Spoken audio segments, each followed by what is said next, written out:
예, 이번에는 전문가 또 모시고 항공기 사고 소식 계속 전해드리겠습니다. 네, 이영주 경일대 소방방재학부 교수 나오셨습니다. 네. 어서 오십시오. 네, 안녕하십니까. 예, 오늘 뭐 여러 전문가들 모시고 이제 말씀을 나누면서 뭐 사고 원인도 파악하고 있고 그렇게 이제 이야기를 나누고 있는데요. 일단 뭐 안타깝게도 구조자 2명을 제외하고 모두 이제 사망하신 것으로 지금 이제 파악이 되고 있습니다. 왜 이렇게 이런 사고가 희생자가 컸을까요? 네, 뭐 기본적으로 항공기 사고 우리가 이제 많이 보도를 통해서 다른 나라에서나 우리나라에서 또 이전에 발생했던 사고들을 보면 항공기 사고가 자주 발생하는 사고는 아니지만 한번 발생했을 때 인명 피해가 많이 발생하는 사고이기 때문에 뭐 그러한 특성도 당연히 기본적으로 전제가 되고 있고요. 다만 이제 이번 사고 같은 경우에 일단은 동체 착륙이라고 하는 일단은 랜딩 기어가 제대로 펼쳐지지 않은 상태에서 비정상적인 어떤 착륙을 시도하는 과정, 또 이런 것들이 또 이제 미끄러지면서 활주로를 이탈하면서 또 이제 벽체에 충돌하면서 바로 화재 폭발로 이어지는 상황이었거든요. 그렇기 때문에 실제 그 안에 있는 이 승객이라든지 이런 분들이 대피를 하거나 뭐 구조를 받거나 이런 과정들이 있기 이전 상황에 이미 이제 이 상황이 다 벌어진 그런 위험한 상황이었기 때문에 많은 인명 피해, 거의 이제 2명을 제외한 전원이 사망하는 굉장히 좀 안타까운 그런 사고로 이어지게 됐다. 앞서서 이제 저희 리포트도 보내드렸는데 최근에, 그러니까 최근이라고 하기엔 좀 그렇죠. 뭐 1983년에 대한항공 격추 사건이 있었고 그리고 1997년에 대한항공 괌 추락 사건이 있었고 그때도 이제 희생자가 상당히 많았는데 지난번에 2013년에 샌프란시스코 공항에서 있었던 아시아나항공 여객기 사고는 그때 사망자가 3명이었습니다. 네, 맞습니다. 예, 근데 그 다친 사람은 역시 많았죠. 180여 명이었는데 그때도 동체는 상당히 많이 파손이 됐었거든요. 네, 맞습니다. 그 당시에는 이제 말씀하신 대로 동체가 많이 파손됐습니다만 화재 폭발로 이어지는, 곧바로 화재 폭발로 이어진 상황들은 아니었기 때문에 동체 착륙된 이후에 비상 상황에서 이제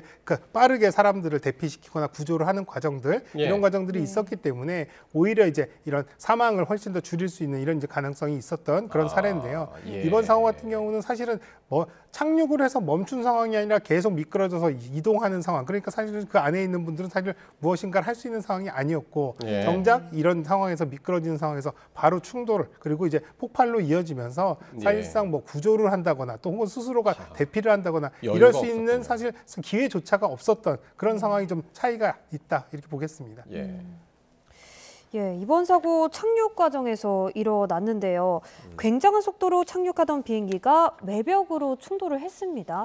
통상 비행기 착륙 시 활주로에서 달리는 속도 어느 정도입니까? 네, 기본적으로 이제 중형 비행기 같은 경우에 이번 비행기와 같은 경우에는 이제 활주로에 랜딩을 할 때 감속들을 상당히 하는데요. 그래서 활주로의 지면에 닿을 때 정도의 속도가 약 130km에서 한 140km 정도를 유지한 상태에서 랜딩이 이루어지고 그 이후에 이제 여러 가지 공기 저항 장치들 이런 것들을 이용해서 이제 저항값을 크게 해서 속도를 줄이는 이런 과정으로 이어지는데요.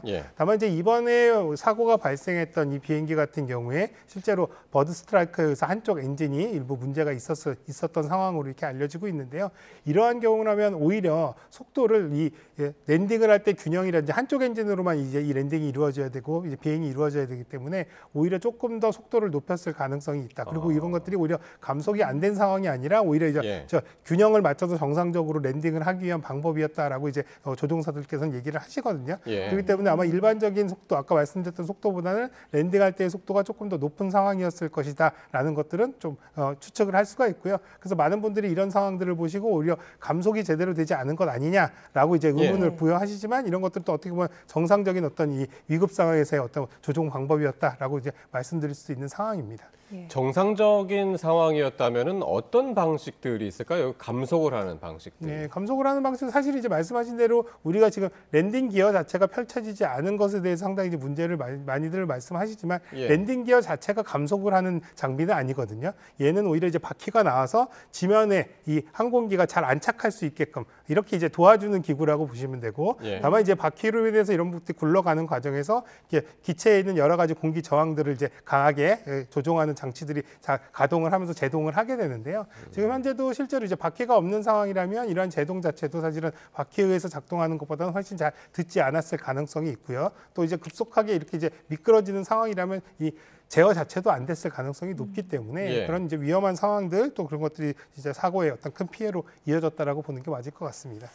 네, 화재가 발생하지 않았다면 이만큼 큰 참사로 이어지지 않았을 것 같은데 충돌하자마자 화재로 이어졌다고 볼 수 있을까요? 예, 목격자분들 현장에서 목격하셨던 분들에 의하면 벽을 충돌한 이후에 수초 이내에 불꽃이 일으면서 폭발로 이어졌다라고 진술들을 하고 계시거든요. 예. 그러니까 아마도 강하게 마찰력 또 이런 것들에 의해서 불꽃들 아마도 이제 굉장히 그 열이 굉장히 동체 자체가 열이 받은 상태에서 예. 아마도 벽과 충돌하면서 기체의 결함이라든지 균열이 생기면서 그쪽으로 이제 항공유 쪽이 나오면서 여기에 이제 화재가 옮겨 붙으면서 폭발적인 연소로 이루어진 것이 아닌가 생각이 되거든요. 예. 그래서 말씀하신 대로 화재가 발생하지 않았다면 오히려 강한 충격에 의해서 멈춘 상태에서 구조라든지 또 탈출 같은 것들이 가능했다 한다면 이렇게 큰 인명 피해로 이어지지 않았을 가능성은 분명히 있습니다. 다만 어쨌든 화재가 발생했고 화재가 발생한 상황들이 사실 실제 전체적인 인명 피해를 키우는데 가장 큰 기여를 한 상황이다 이렇게 보는 게 맞겠습니다. 사실 오늘 아침 9시 경에 이제 사고가 났고 그 당시부터 이제 계속 이제 사고 현장을 이제 같이 보셨지 않습니까? 저희 기자들하고. 그때 이제 그 이후에 소방이 출동했고 이제 사고를 이제 수습을 하는 그런 과정들 보시고 어떠셨나요? 그런 과정들. 실제로 화재가 발생한 직후에 화재가 완진이 되는 데까지는 한 40여 분, 한 45분 정도 걸린 것으로 지금 확인이 되는데요. 아마도 이제 화재가 발생하면 공항 같은 경우에 항공기 화재의 위급성이라든지 위험성을 충분히 이제 대비하기 위해서 공항 자체에 공항 이제 이 소방대들이 다 배치가 돼 있습니다. 그렇기 때문에 또 이렇게 비정상적인 착륙이 이루어진다고 했다면 아마도 이러한 부분들 대비를 하고 있었을 것이고요. 이미 이제 이 항공기가 멈춰진 상황이라면 아마도 최대한 빨리 현장에 도착해서 화재 진압들은 이루어진 상황으로 이렇게 볼 수는 있을 겁니다. 다만 이제 초기에 너무 급속하게 폭발과 동반해서 화재가 강하게 형성이 됐기 때문에 이미 화재 진압이 뭐 빨리 됐다 하더라도 뭐 이를테면 더 사람들을 살릴 수 있었느냐라고 하는 것들은 굉장히 회의적인 거죠. 왜냐하면 초기에 너무나 강하게 이 화재가 커지고 또 화재에 노출됐기 때문에 이런 부분들이 더 빨리 진압을 한다거나 현장의 활동들이 이루어지기도 어려웠겠습니다만 그렇게 한다 했더라도 인명 피해를 크게 줄이는 데는 분명히 한계가 있는 그런 이제 상황이었다 이렇게 볼 수 있겠습니다. 어쩔 수 없는 상황이었다. 맞습니다. 더 이상 사고 피해를 줄이기에는. 항공기 충돌 사고의 경우 불길을 잡기가 쉽지가 않은 것 같아요. 영상으로도 저희가 봤는데 여진이 계속되는 모습을 봤거든요. 화재 진압에도 좀 주의할 점이 있습니까? 항공기 사고는 사실 화재가 발생했을 때 굉장히 강한 화재가 형성이 됩니다. 왜냐하면 이 사용하는 이제 이 화재에 주로 이제 타게 되는 이 항공유 같은 경우가 일반적인 우리가 사용하는 휘발유나 이런 기름들보다는 훨씬 더 이런 에너지 밀도가 높기 때문에요. 한마디로 그러니까 폭발력이라고 하긴 저지만 하여튼 탔을 때 가연성이 굉장히 높아서 또 거기서 나오는 열량 그러니까 굉장히 강한 화재를 형성하는 그런 이제 이 유종이기 때문에 일반적으로 물로 끄기에는 유류 화재이기 때문에도 어렵고 또 너무나 강한 화재이기 때문에 굉장히 어렵거든요. 그렇기 때문에 이제 폼 소화 설비라고 하는 한마디로 이제 이런 것들을 질식 소화도 되고 또 한마디로는 복사열도 차단하면서 또 냉각 소화도 되는 이러한 특수 장비 이런 것들을 이제 차량의 특수 차량을 통해서 이렇게 도포를 하면서 진압을 하는 것들이 가장 일반적인 상황이고요. 다만 이제 비행기 내부에서 화재가 났을 때는 뭐 일반적인 가연물에서 발생하는 화재이기 때문에 그 안에 비치되어 있는 뭐 소화기라든지 이런 것들로 진압을 시도합니다. 그래서 어쨌든 간에 이번에도 뭐 그 안에 공항 소방대에 가지고 있던 특수 장비 또 폼 소화 설비라든지 기타 여러 가지 것들을 사용해서 화재 진압들은 이루어진 것으로 그렇게 알고 있습니다. 자, 지금 이제 사고 원인이 가장 궁금한 것 중에 하나입니다. 그중에서 이제 랜딩 기어가 펼쳐지지 않은 상태로 착륙을 했다는 거 아닙니까? 일단 그게 이제 우리가 이제 볼 수 있는 화면이었는데 랜딩 기어가 왜 안 펴졌을까요? 그 부분은 사실 굉장히 좀 의문시 되는 부분들이기도 합니다. 사실은 왜냐하면 랜딩 기어 자체가 사실 이제 유압 장치로 인해서 작동을 하게 되는 건데 이게 지금 얘기가 되는 추정이 되는 것들은 사실은 엔진 쪽에 사실 버드 스트라이크가 발생을 하면서 이로 인해서 사실은 이제 유압 설비 계통에 이제 문제가 생겼을 것이다. 그래서 작동을 안 했을 것이다 이렇게 이제 추정을 하고 있는데 다만 문제는 이제 이런 유압 설비 같은 경우도 사실은 각 양쪽에 하나씩 설치가 되어 있어서 한쪽에 문제가 생기더라도 다른 쪽이 이제 작동을 함으로써 사실 기능들을 유지하게끔 되어 있는데 아마도 이런 두 가지 방법들이 다 안 되는 상황이었을 것으로 보이거든요.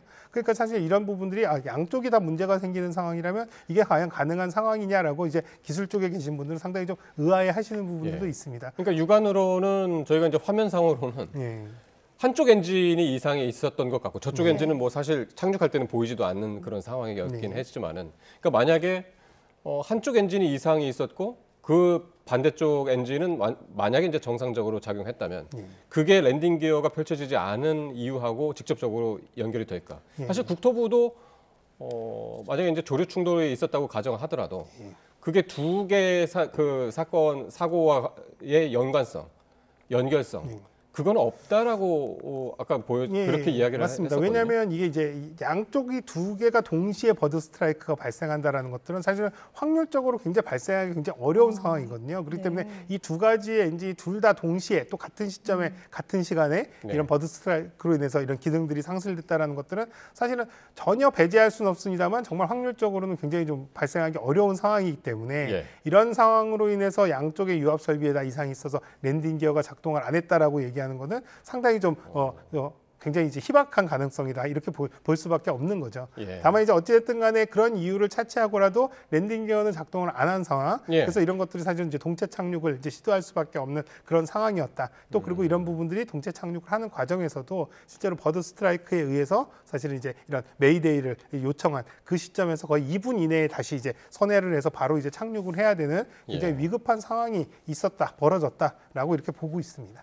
네, 그렇다면 랜딩 기어가 제대로 작동하지 않으면 어떻게 됩니까? 이번 사고처럼 사고 위험이 커지게 되나요?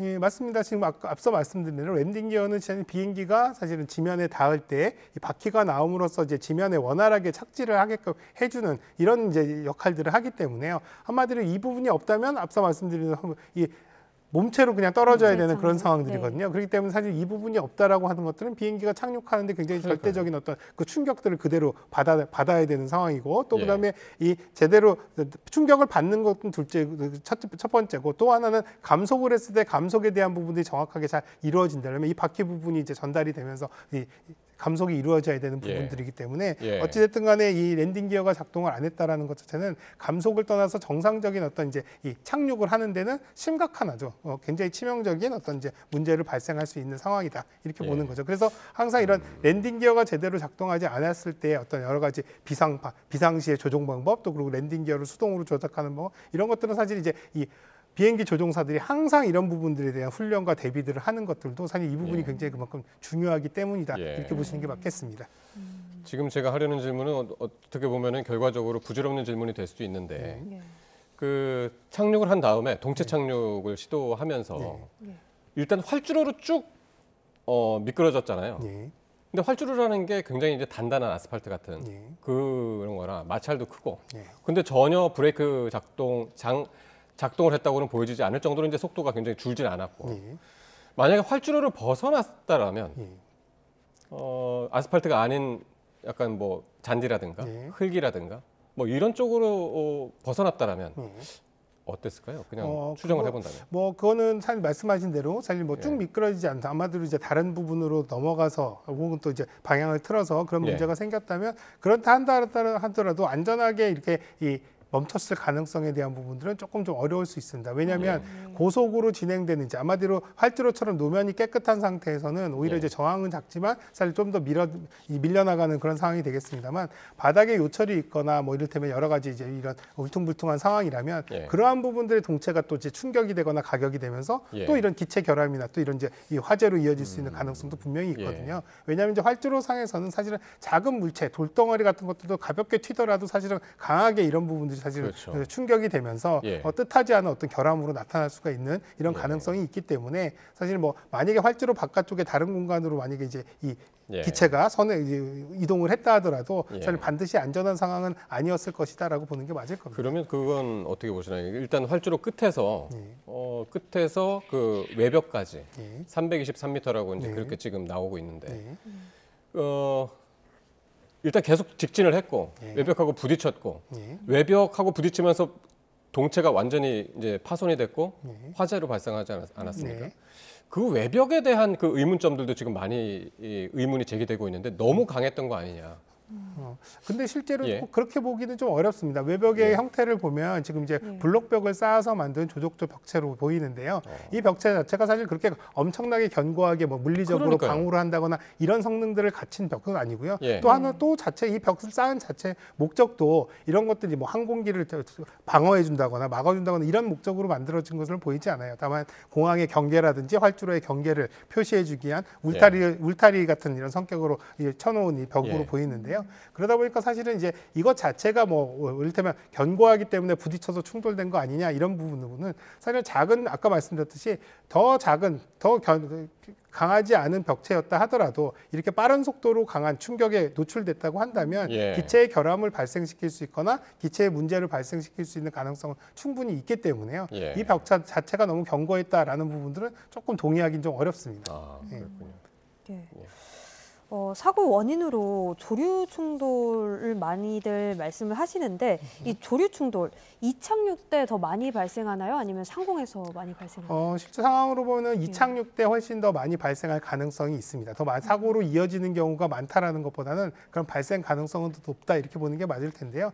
기본적으로 이제 새들이 이를테면 이제 활동하는 이런 이제 높이 이런 정도가 예. 대략 지면으로부터 한 1km 내외 한 900m 요 내외 정도로 이제 보고 있거든요. 그렇다기 때문에 대부분 이제 비행기들은 이거보다는 높은 고도로 비행을 하기 때문에 예. 이착륙 이런 시기 때 아니면은 사실은 이제 이런 새에 노출될 이런 가능성들은 상대적으로 높지는 않은 상황이고요. 예. 또 한편으로는 공항 주변의 습지라든지 또 이를테면 여기 이제 목초지 같이 이렇게 형성이 되어 있는 곳들에 새들이 또 많이 서식을 하고 그러니까요. 있기 때문에 예. 오히려 공항 근처 이착륙 과정에서의 그 이제 인접한 지역에서 이제 새들의 이동이라든지 움직임들이 더 많아서 그렇게 이제 사고로 이어질 수 있는 버드 스트라이크가 발생할 수 있는 가능성은 오히려 이착륙 시에 훨씬 더 높다 이렇게 보는 게 맞겠습니다. 그래서 모든 공항들이 조류 요 새들의 접근을 막기 위해서 그런 그 장치들이 있지 않습니까? 예, 맞습니다. 뭐 예. 예를 들면 뭐 총을 쏜다든지 또 소리를 이용해서 사람은 못 듣지만 새들한테 불편한 이제 소리를 발사시켜서 예. 새들의 이제 이 접근들을 막는다든지 하는 부분들도 있고요.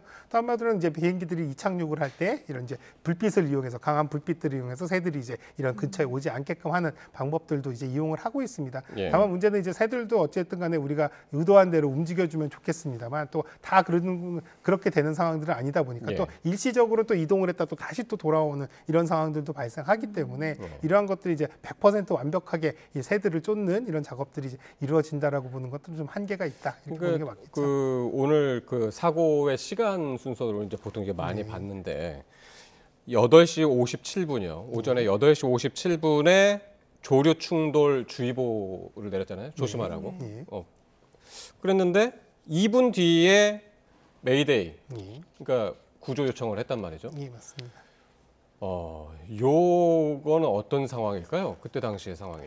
일단 말씀하신 대로 이제 착륙을 정상적으로 승인을 했고 정상적인 착륙을 이제 준비하는 과정이었을 것으로 보입니다. 다만 예. 이제 이 상황에서 이 당시 이제 조류에 대한 부분들의 충돌, 스트라이크 방지, 위험에 대한 부분들을 이제 고지가 됐고요. 다만 이제 이 고지가 됐다고 하는 건 야, 이 새들을 피해서 뭔가 액션을 취해라라는 부분들이 아니라 이런 버드 스트라이크의 우려가 있으니까 충분히 이런 것들을 대비하면서 정상적으로 이제 랜딩을 해라라는 개념으로 보시면 될 것 같아요. 예. 그래서 아마도 이제 이런 상황에서 이제 이 랜딩을 하는 과정에서 불과 이제 이런 경고가 나간 이후에 한 1분 정도 내에 그러니까요. 이후에 바로 이제 메이데이 이런 부분들이 발생을 했다라는 예. 건 그 사이에 이제 버드 스트라이크가 발생했다. 그래서 이제 기체에 여러 가지 문제가 생겼다. 그래서 위급한 상황이었다라는 것들을 지금 추정을 하고 있는 거거든요. 예. 그러고 난 다음에 사실은 이 다음에 이 비행기의 이제 이 조치가 이제 다들 이제 많이 의아해 하시는 것들 중에 하나가 굉장히 좀 급하게 우리가 충분히 다시 이를테면 선회를 해서 그러게요. 다시 이제 착륙 준비를 해서 랜딩을 하는 이런 상황이었으면은 또 오히려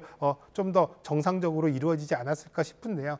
이런 이제 버드 스트라이크 발생 이후에 한 2~3분 이내에 바로 이제 옆 활주로로 선회를 하면서 예. 옆 활주로에서 바로 이제 랜딩을 한단 말이죠. 예. 이때 이제 우회하는 이제 회전 각이라든지 여러 가지 것들도 시간적으로도 굉장히 급박하게 이루어진 부분들이 일부 있습니다. 다만 예. 이 급박함이 사실은 단순히 뭐 이런 이 관제라든지 뭐 조종의 실수다 이렇게 보기는 어렵고 예. 이렇게 급박하게 이렇게 이제 랜딩을 할 수밖에 없는 뭔가 이유가 있었을 것이다. 그런 예. 판단들이 이루어질 수 가능성이 있다라고 보는 거죠. 다만 이제 이 상황들은 이제 음성 기록 장치 이런 것들 예. 이제 교신 내용들이나 그 당시의 상황 판단에 대한 부분들을 확인할 수 있는 자료들을 가지고 그 위급한 상황이 기체에 어떤 문제가 있었는지 아니면 위급한 상황이 어떤 상황이었는지를 좀 파악하는 과정들이 좀 필요해 보입니다. 그러니까 보통 비행기 사고가 나거나 아니면 비행기 사고가 날 뻔했다라고 이제 이야기할 때 네. 그때 상황들을 보면은 비행기가 착륙하려다가 다시 이륙을 하잖아요. 네, 맞습니다. 그리고 한 바퀴 돌아서 뭐 어떤 식으로는 연료를 다 소진하든지 네. 뭐 그런 식으로 해서 예방책을 마련한 다음에 다시 이제 착륙을 시도하면서 그 시간 동안 이제 시간을 벌잖아요. 네, 맞습니다. 그래서 관제탑하고 연락을 하거나 뭐 당국하고 상황들을 예, 맞습니다. 얘기를 해서 이제 방법 해결책을 이제 찾은 다음에 이제 시도를 하는데 네. 1차 시도가 그러니까 8시 54분에 있었다가 네. 하지 못하고 재이륙을 하지 않습니까? 예, 다시 이제 맞습니다. 올라가다가 그 이후에 조류 경고 주의보 이게 이제 나왔단 말이죠. 그러니까 1차적으로 뭔가 앞선 문제가 먼저 있었다고 보시나요? 어떻게 보시나요? 실제로 이제 저는 이제 앞에 문제가 있었다 이렇게 이제 아직 뭐 섣부르게 판단하기는 좀 어렵고요. 다만 네. 이제 이렇게 내려오는 과정에서 버드 스트라이크의 경고가 있어서 이 부분에 이제 알고 내려가는 과정에 저는 오히려 이제 그래서 오히려 1차 비행의 이제 1차 랜딩을 이제 안 하고 다시 이제 선회하는 과정에서 이미 이제 네. 버드 스트라이크가 발생한 상황이 아닐까 이렇게 추정을 하거든요. 그러니까 1차 예. 랜딩의 그 실패가 예. 이미 버드 스트라이크가 예. 1차적인 원인이었을 가능성. 그래서 가능성도 있습니다. 왜냐하면 2차 이 착륙 시도가 굉장히 급박하게 이루어졌다라는 거는 예. 1차 때 랜딩하는 과정에서 문제가 생겨서 예. 이걸 충분히 선회하면서 문제점을 이제 해결하고 다시 랜딩을 할 수 있을 만큼의 여유가 없었다라는 걸 또 이제 보여주는 게 아닌가 싶긴 하거든요. 예. 그래서 사실 이런 시간 타임별로의 어떤 여러 가지 상황 변화 이런 것들은 지금 아직까지는 알려진 상황들이 이제 정보가 부족하기 그러니까요. 때문에 쉽게 판단하기는 어렵습니다만 이런 것들도 사실 이제 비행 기록이라든지 혹은 또 이제 교신 내용들을 좀 면밀하게 시간대별로 들여다보면서 이런 예. 부분들이 조사나 분석들이 좀 요해지는 상황입니다. 그럼 교수님 요건 어떻게 보십니까? 내가 다른 분한테도 여쭤봤는데요. 그 일단 시청자가 잡은 영상 있지 않습니까? 네. 그 비행기 밑에서 네. 그러면서 마치 그 오른쪽 엔진이 네. 마치 조류가 들어가서 뭐 고장이 난 것처럼 네. 불꽃과 연기가 이제 네. 뿜어져 나왔는데 네. 그거를 시청자가 왜 촬영을 했을까요? 그러니까 먼저 다른 이상 증상이 있고 네. 비행기가 이상하니까 촬영하다가 그걸 잡았을 수도 있고 말이죠. 네. 그래서 이게 1차가 조류 충돌이 1차고 네. 그 이후에 이제 랜딩을 못한 건지 네. 뭔가 이상이 1차적으로 있고 그 다음에 조류 스트라이크가 있었던 건지 네. 이건 어떻게 보시나요? 그래서 가능성. 그래서 그 영상이 촬영된 그 시점이 예. 이제 2차 랜딩을 시도하던 그 과정이었는지 아니면 예. 1차 랜딩을 시도하는 과정인지 이 부분 좀 확인이 될 필요가 있는데요. 예. 어쨌든 간에 제가 만약에 이제 이 상황들을 본다 그러면 말씀하신 대로 밑에서 이 영상을 찍었던 분이 예. 기체 자체가 이제 이상이 있을 걸 예상해서 찍지는 않았을 것이고 아마도 이제 제가 보기에는 이상이 있는 상황들을 예의주시하다가 찍었다 이렇게 된다 그러면 사실 이건 이제 2차 랜딩의 어떤 과정에서 찍힌 것으로 볼 수가 있겠고요. 예. 아니면 이제 뭐 이를테면 기체에 대한 비행기가 위로 지나가니까 일상적으로 이런 것들을 이제 촬영하는 과정에서 저런 상황들이 확인됐을 가능성도 있긴 하거든요. 예. 그래서 사실 이제 저 그러니까요. 촬영 찍은 시점이- 분이 어떤 상황에서 찍은지가 네. 참 궁금하긴 그게 하네요. 사실은 어떻게 보면 말씀하신 대로 저게 1차 랜딩 과정인지 2차 랜딩 과정인지에서 확인이 좀 필요한데 다만 이제 이 승무원 지금 구조된 승무원 두 분이 계신데 승무원이 이제 지금 이제 나중에 이제 병원에서 한 진술에 비하면 버드 스트라이크가 일어나서 한쪽 엔진에 문제가 생겨서 불이 난 상황이었다라는 네. 진술이 있거든요. 예. 그럼 그런 상황이라면은 사실은 이미 1차 때 그런 상황 때문에 다시 올라갔다 2차를 준비하는 과정이었을 것으로 보는 게 오히려 또 맞을 수도 있거든요. 그래서 이 부분은 조금 더 이제 상황에 대한 그러게요. 부분들을 좀 맞춰봐야 될 필요는 있겠습니다. 네. 1차적으로 조류 충돌이 원인이라고 해도 추가적으로 기체 결함이나 정비 불량 가능성도 나옵니다. 일단 제주항공은 자체 사고 이력도 없고 그리고 기체 결함도 발견되지 않았다 이렇게 밝히긴 했지만요. 사고 조사위가 이제 비행 기록 장치를 수거를 했는데 네. 이것만으로 사고 원인을 규명할 수 있습니까?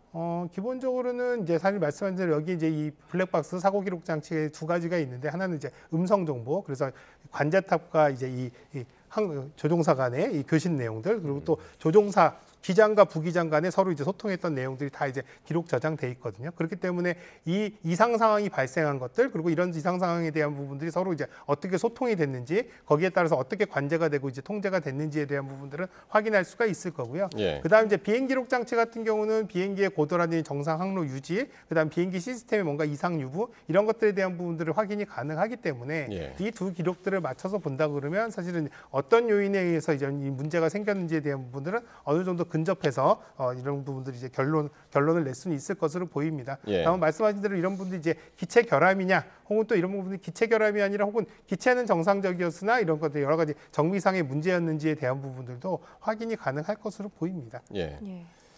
사고 장소가 이제 무안공항이고 특징이 있다면 어떤 특징이 있을까요? 그러니까 이거는 그러니까 위치적으로 예. 보통 공항들이 다 이제 바다를 끼고 있는 곳에 이제 많이 만들어졌기 때문에 무안공항만의 특징을 잡아낼 수 있을까요? 어떻게 보시나요? 무안공항 같은 경우에 사실은 뭐 특징이라고 하는 건 사실 일반 공항과는 뭐 크게 다르지는 않습니다만 이 주변에 이를테면 습지가 상당히 많이 있고 그래서 예. 이를테면 철새라든지 이런 것들이 상당히 이제 많이 있는 한마디로 예. 조류들이 상당히 다른 것들 물론 이제 공항의 대부분의 다른 공항들도 사실 조류들이 인근 지역보다는 많이 있긴 합니다만 네. 이 지역 같은 경우에는 특히 더 이런 이제 새들이 많이 서식하고 또 이제 관찰되는 곳들이다라는 부분들로 이제 예. 얘기가 됐고요. 또 이제 예. 한 조사에 따르면은 국내 이제 조류에 관련된 여러 가지 이런 새에 의한 여러 사고 이런 것들의 이력들도 사실 무안공항이 가장 많았다라는 이제 이런 언론의 이제 보도도 있었는데요. 예. 이런 것들을 본다면은 사실 이제 조류 스트라이크라든지 혹은 또 스트라이크가 발생하지 않더라도 이런 조류에 대한 어떤 위험성에 대한 부분들은 다른 데들보다는 조금 더 높지 않았나 이렇게는 좀 볼 수는 있을 것 같습니다. 예. 예. 예. 활주로는 어떻습니까? 활주로 길이 가지고도 지금 논란이 많던데요. 네, 활주로 길이는 사실은 크게 뭐 위험성이 있었다라고 보기는 어렵습니다. 사실 그 항공기 또 이를테면 여기 이제 공항에 관련된 이 활주로 길이는 단순히 뭐 우리나라만 별도의 기준들을 정해서 정하는 것들은 아니고요. 대부분 이제 국제 공항이라고 한다면 국제 규격에 의해서 이 항공기의 이 활주로의 길이들이 정해지는데요. 예. 중형 항공기가 이제 랜딩할 수 있는 이런 이제 이 활주로 길이라고 한다면 약 한 2,400에서 2,800m 정도 이 정도가 되는데요. 그래서 무안공항 같은 경우는 그런 규격에 맞게끔 2,800m 기준들을 지키고 있는 거거든요. 예. 이건 단순히 정상적인 상태에서 비행기가 착륙하고 내리는 그런 상황뿐만 아니라 예. 여러 가지 돌발 상황이나 위험 상황에 대해 충분히 대비할 수 있고 적응성이 있는 그만큼의 여유를 가지고 있는 거리이기 때문에 예. 뭐 이런 부분들이 많은 분들께서는 조금 더 활주로가 길었다면 더 안전하지 않았을까라고 말씀들을 하시지만 예. 실제로 꼭 뭐 이 규격 자체가 국제적으로 공인되고도 또 통용돼 있는 안전한 어떤 이 거리 기준이라고 본다면 예. 이게 무안공항의 뭐 활주로 자체에 문제가 있었다 이렇게 보기는 좀 어렵습니다. 알겠습니다. 예. 예, 전문가 도움 말씀 들었습니다. 지금까지 이영주 경일대 소방방재학부 교수셨습니다. 고맙습니다. 고맙습니다. 네.